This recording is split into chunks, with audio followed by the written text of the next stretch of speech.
Pouvons-nous devenir les disciples du Seigneur seulement en renonçant à nous-mêmes?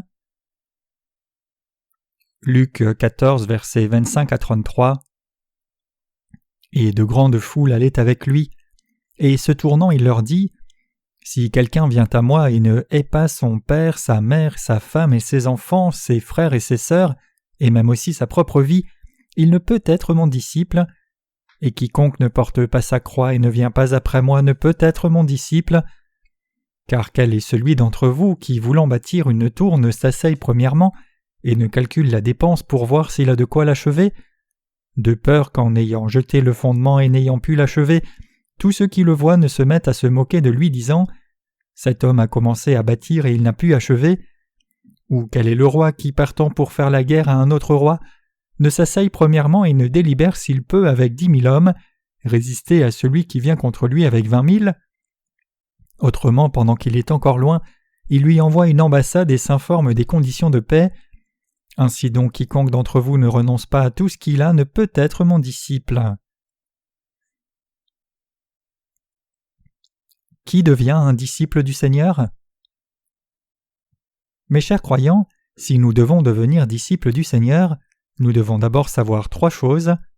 Notre Seigneur a dit : Si quelqu'un vient à moi et ne hait pas son père et sa mère et sa femme et ses enfants, et ses frères et ses sœurs et même aussi sa propre vie, il ne peut être mon disciple.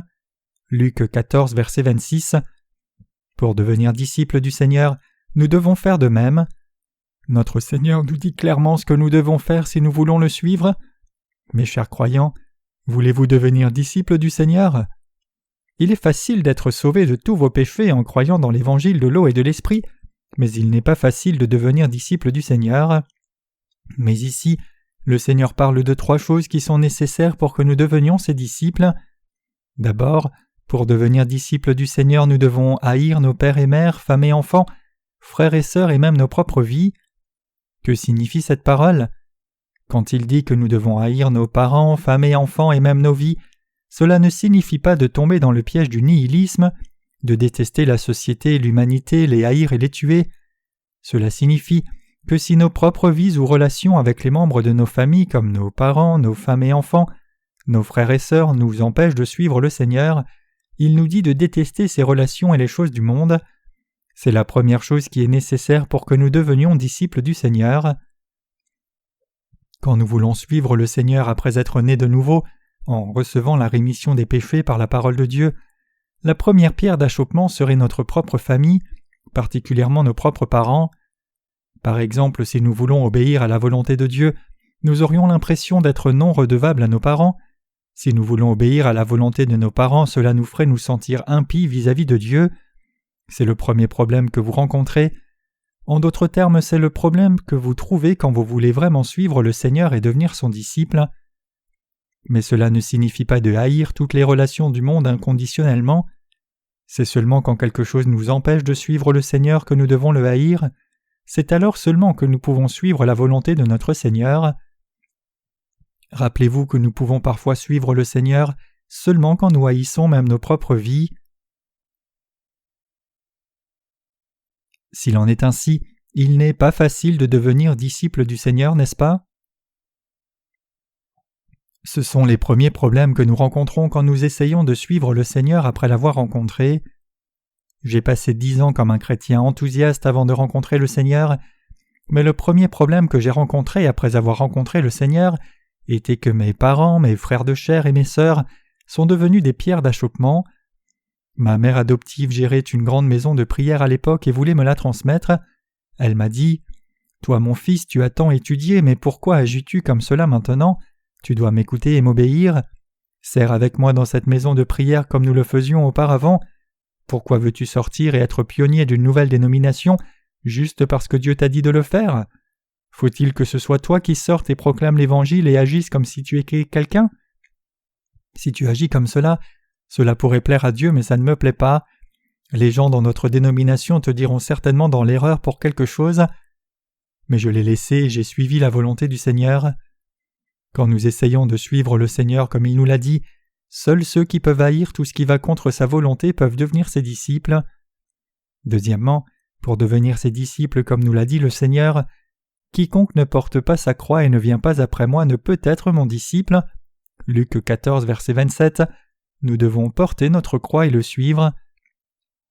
C'est alors seulement que nous pouvons devenir disciples du Seigneur. Bien sûr, il est meilleur de suivre le Seigneur confortablement plutôt que dans la difficulté, mais nous avons tous notre propre croix quand nous suivons le Seigneur. Nous avons tous des difficultés. Nous pouvons devenir ses disciples quand chacun de nous porte sa croix et le suit.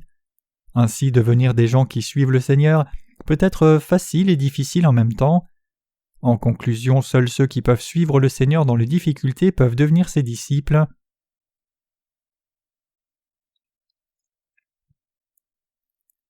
De quoi avons-nous besoin pour devenir les disciples du Seigneur? Ainsi donc, quiconque d'entre vous ne renonce pas à tout ce qu'il a ne peut être mon disciple. Luc 14, verset 33. Il y a une expression qui dit « de la poêle à frire au feu ». Ne ressentez-vous pas la même chose quand le Seigneur dit « si vous n'abandonnez pas tout ce que vous avez, vous ne pouvez devenir mon disciple ». Que signifie abandonner tout ce que vous avez? Juste avant cette expression, le Seigneur donne la parabole de celui qui construit une tour et explique cela. Ce qu'il nous dit à travers la parabole, c'est que si nous devons construire une tour, nous devons d'abord nous asseoir et calculer la dépense, avant de poser le fondement et commencer à construire. Si nous ne calculons pas le coût à l'avance, commençons à construire et sommes incapables de finir parce que nous n'avons pas assez d'argent, tout le monde ne se moquera-t-il pas? Ils se moqueront en disant « Ces gens ont commencé à construire une tour sans réaliser leurs limites et n'ont pas été capables de finir. » Le Seigneur explique aussi cela par une autre parabole, la parabole d'un roi qui se prépare à la guerre. Un roi va faire la guerre à un autre roi. Avant de commencer la guerre, le roi s'assoit d'abord et compte bien les soldats à l'autre roi, et combien de soldats il a lui-même. Et s'il n'a pas de possibilité que son armée ne gagne, il envoie une délégation et demande les conditions pour la paix, pendant que l'autre est encore très éloigné. Puis il dit « Ainsi donc, quiconque d'entre vous ne renonce pas à tout ce qu'il possède ne peut être mon disciple. » Luc 14, verset 33. Alors que veut-il dire par tout ce que nous avons? Le Seigneur ne désigne pas les choses matérielles quand il parle ici. Plutôt, le Seigneur pourvoit à notre matériel. Mais le Seigneur a dit que comme troisième condition pour devenir son disciple, personne ne peut le suivre s'il n'abandonne pas toutes ses possessions, c'est-à-dire son propre orgueil et sa justice. Mes chers croyants, tous les gens ont leur amour-propre même s'ils sont nés de nouveau, et ils ont beaucoup de choses dont se vanter par eux-mêmes. Ils n'aiment pas abandonner le respect d'eux-mêmes et laisser leur propre justice, ils veulent garder ces choses. Mais personne ne peut suivre le Seigneur s'il ne rejette pas ces choses. L'on ne peut pas devenir son disciple. Mes chers croyants, je le dis encore une fois, si nous ne pouvons cesser d'avoir du respect pour nous-mêmes et ne rejetons pas notre orgueil pour le Seigneur, nous ne pouvons devenir disciples du Seigneur. Un serviteur arrogant, un disciple qui suit le Seigneur mais a sa propre opinion forte, et une personne qui ne peut abandonner ses suppositions, même si on la menace avec une épée sous la gorge, cette personne ne pourrait jamais devenir disciple du Seigneur. Même si nos personnalités sont comme cela, le Seigneur nous dit d'abandonner tout cela comme troisième commandement. Pour devenir un disciple du Seigneur après être sauvé, ce troisième combat est le combat le plus rude. Devrions-nous insister sur notre propre justice ou fidélité et notre orgueil même après avoir reçu la rémission des péchés? Ou devrions-nous nous humilier devant lui comme il est écrit? Ou quel est le roi qui, partant pour faire la guerre à un autre roi, ne s'asseye premièrement et ne délibère s'il peut avec 10 000 hommes, résister à celui qui vient contre lui avec 20 000? Autrement, pendant qu'il est encore loin, il envoie une ambassade et s'informe des conditions de paix. Ainsi donc, quiconque d'entre vous ne renonce pas à tout ce qu'il a ne peut être mon disciple. Luc 14, versets 31 à 33. Notre Seigneur, je n'ai pas de propre justice à moi, je ne suis personne non plus. Même si je dis que je suis grand, je ne suis rien qu'un vieux chiffon déchiré devant toi. Je n'ai rien de quoi me vanter. Qu'y a-t-il de grand chez moi comparé à toi, mon Seigneur? Toi seul es majestueux et seule ta parole de vérité, le salut et ta justice sont droits. Comme ceci, seuls ceux qui ont abandonné leur respect pour eux-mêmes et abandonné toute leur propre justice peuvent devenir disciples du Seigneur. Mes chers croyants, que ressentez-vous quand vous voyez des frères et sœurs qui sont formés comme serviteurs de Dieu après avoir reçu la rémission des péchés? C'est dur pour nous de devenir les disciples du Seigneur quand nous avons trop de notre propre justice. Comprenez-vous ce que je dis? Plutôt, il est plus facile à une personne qui n'a rien de quoi se vanter de devenir un disciple. Pourquoi? Parce que ces gens n'ont rien de quoi se vanter, rien de quoi être fiers. Quand le Seigneur leur dit de faire une chose, ils le suivent en disant « Oui, Seigneur ». Quand notre Seigneur leur dit de faire autre chose de nouveau, ils le suivent en disant « Oui, Seigneur ». Comme cela, ils ne peuvent que lui répondre « Oui, Seigneur ». Mais un serviteur qui a beaucoup de sa propre justice agit de façon différente. Si le Seigneur lui dit de faire une chose, il lui demandera « Pourquoi, Seigneur ?» Si le Seigneur lui dit autre chose, il demandera encore « Pourquoi, Seigneur ?» Pourquoi? Quoi? Dans quel but? Comment? Il s'opposera au Seigneur et provoquera une querelle avec lui à tout propos. Si la parole du Seigneur est vraie et qu'il nous dit quelque chose, nous devrions être obéissants comme de bons serviteurs en disant « Même si j'ai une autre idée, ta parole est toujours vraie. Oui, Seigneur, ta parole est vraie, oui, je te suivrai. » Mais un serviteur du Seigneur qui a beaucoup de choses dont se vanter insistera sur ses idées et s'opposera au Seigneur à tout propos en disant « Pourquoi notre Seigneur a-t-il donné cette parole? Si j'étais lui, je n'aurais pas dit cela comme ceci, j'aurais dit autrement. » Ce troisième test est de loin plus difficile et dur que le premier et le second test. Une personne qui est bien préparée avec le premier peut toujours suivre le Seigneur même si elle rencontre des difficultés pour porter sa croix, le second test. Mais une personne qui est pleine de sa propre justice est prompte à abandonner la marche avec le Seigneur au troisième test. Mes chers croyants, si vous voulez devenir des serviteurs du Seigneur, ses disciples, vous devez réussir ces trois tests.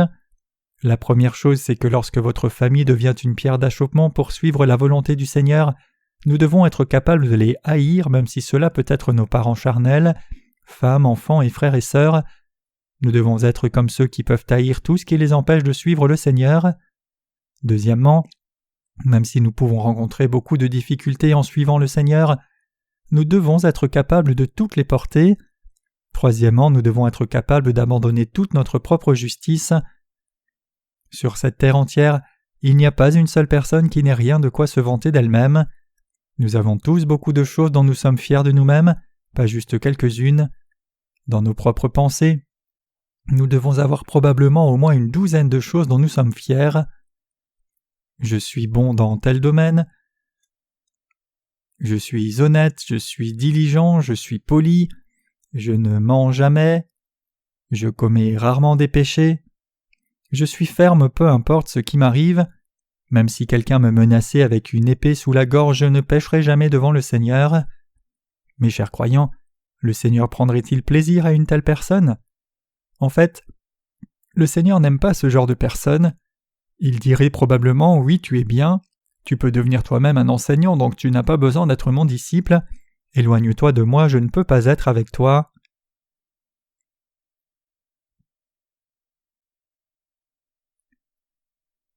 Quand deux personnes se rencontrent, l'une doit être un enseignant.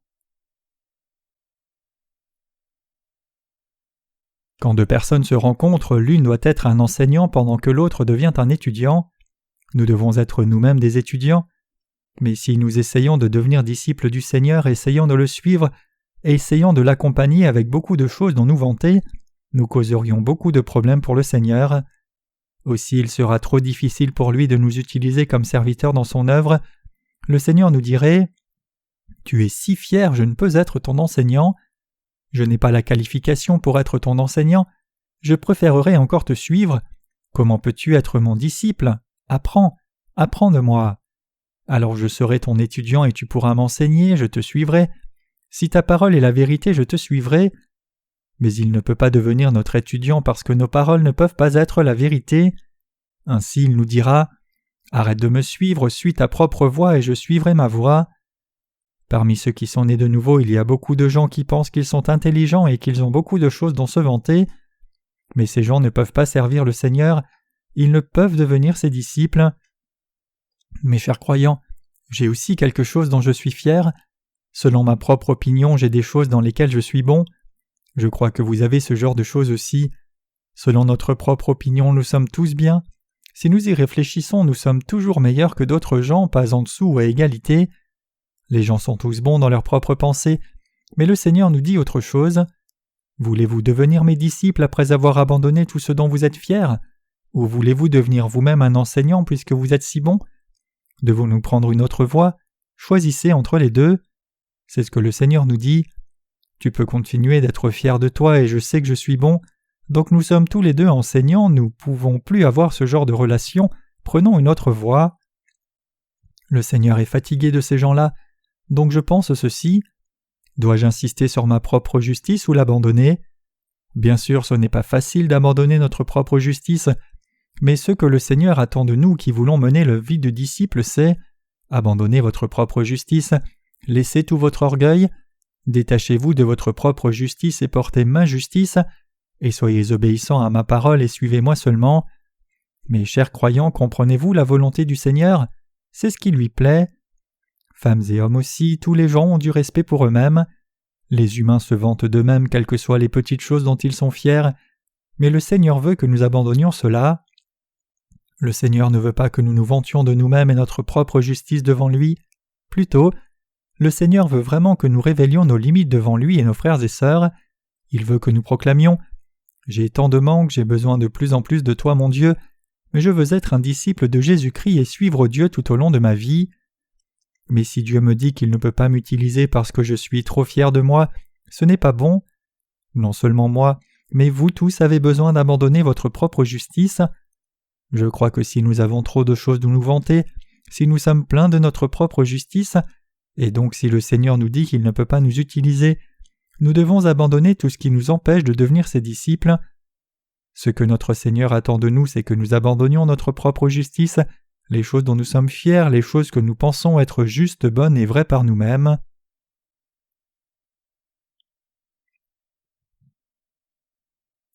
Ce n'est pas vrai que nous ne pourrions pas devenir disciples du Seigneur parce que nous aurions beaucoup de manques. Plutôt, nous ne pouvons devenir disciples du Seigneur parce que nous sommes trop fiers. Nous ne pouvons devenir ceux qui le suivent parce que nous pensons être si bons, si intelligents, tout savoir, si bornés, si gentils. Plutôt, si nous n'étions pas si brillants et lents à apprendre, cela aurait été meilleur pour qu'il nous utilise et fasse de nous ses disciples. Mais il se sent mal à l'aise parce que nous pensons être si bons. Nous devons dire à Dieu « Mon Dieu, je n'ai rien de quoi me vanter. » Il nous dit de considérer si nous sommes capables avec 10 000 hommes d'aller vers un opposant qui s'avance contre nous avec 20 000 hommes. Si nous pensons que nous ne pouvons pas gagner, nous devrions envoyer une délégation et demander les conditions pour la paix rapidement. Nous devons réfléchir devant le Seigneur. Nous devons considérer combien nous sommes justes devant lui. Nous devons observer attentivement combien nous sommes justes, combien nous sommes grands et combien nous sommes gentils. Mes chers croyants, êtes-vous absolument certains que vous pouvez être parfaits tout au long de votre vie entière? Pouvez-vous garder des choses qui sont bonnes en vous jusqu'à la fin? Si vous ne pouvez pas le faire, vous devriez vous incliner devant Dieu rapidement et lui confesser « Ô Seigneur, je ne suis pas juste, je ne suis pas parfait. Mon Seigneur, j'ai tant de manques, toi seul est vrai, et ta parole est la seule vérité, tu as raison Seigneur, je crois en toi. » Vous devez vous incliner devant lui et le suivre seulement. Après un calcul rapide, nous devons nous incliner devant Dieu en disant « Même si j'ai vécu par ta parole jusqu'à présent, ô Dieu, je n'ai rien de quoi être fier en moi. » Si vous voulez devenir disciple du Seigneur, vous devez vous incliner devant lui rapidement. Comprenez-vous cela? Mes chers croyants, j'ai quelque chose que je veux partager avec vous à mon sujet. En fait, je n'ai rien de quoi être fier. C'est seulement quand le Seigneur est venu en moi que j'ai eu quelque chose dont être fier. C'est seulement quand il m'a donné sa justice que je suis devenu juste. C'est seulement quand il m'a donné son salut que j'ai été sauvé, et c'est seulement quand il a fait de moi son serviteur que je suis devenu serviteur de Dieu. Je peux vous assurer à tous et devant Dieu que je ne suis pas le serviteur de Dieu parce que je suis bon, que je ne fais pas ce ministère parce que je suis juste, et que j'ai beaucoup de talent dans tous les domaines. Mes chers croyants, je ne suis pas juste en fait, je ne suis pas juste par moi-même. Je ne vous dis pas cela en théorie. Je n'ai réellement rien de bon en moi, mais parfois je me sens à l'aise parce que je n'ai rien de bon en moi. Je partage avec des frères et sœurs au sujet de mes limites honnêtement, et je vis confortablement me révélant pleinement sans tromper les gens par hypocrisie. Je suis si à l'aise dans le Seigneur. Maintenant je vis comme cela, mais j'avais l'habitude d'avoir tant de ma propre justice.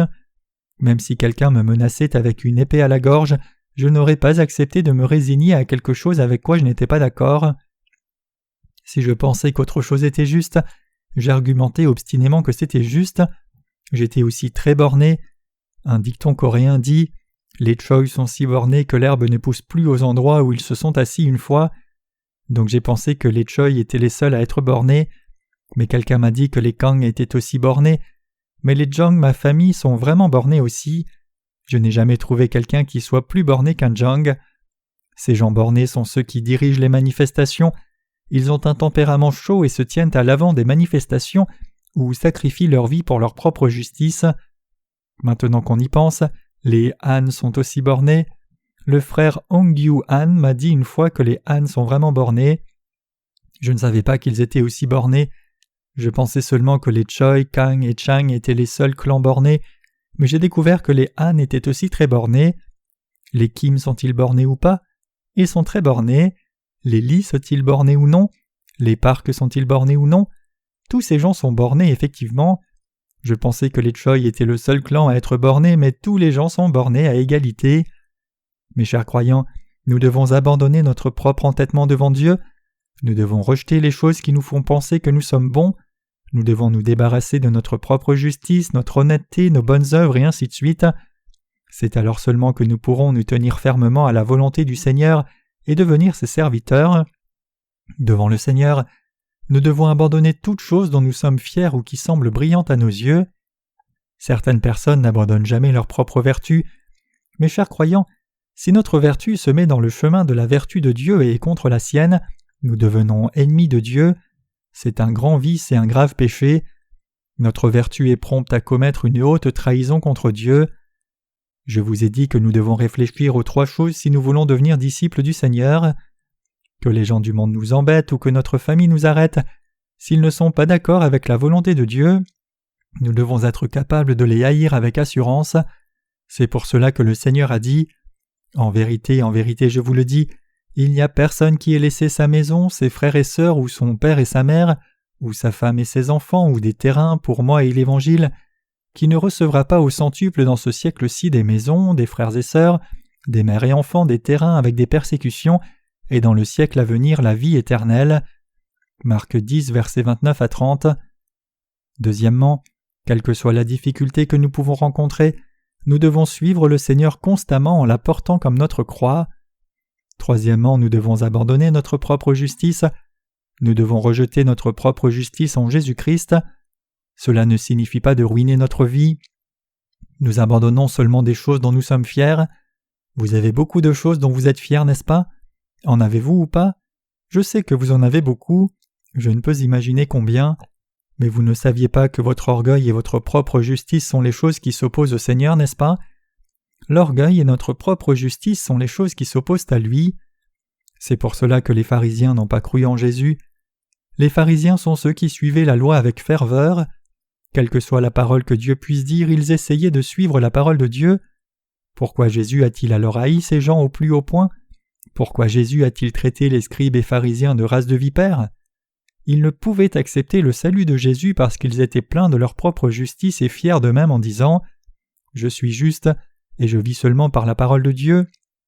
Les autres peuvent ne pas le faire, mais je vis selon la parole de Dieu, même si quelqu'un me menaçait avec une épée sous la gorge. » C'est seulement quand nous abandonnons notre propre justice que nous pouvons être sauvés de tous nos péchés.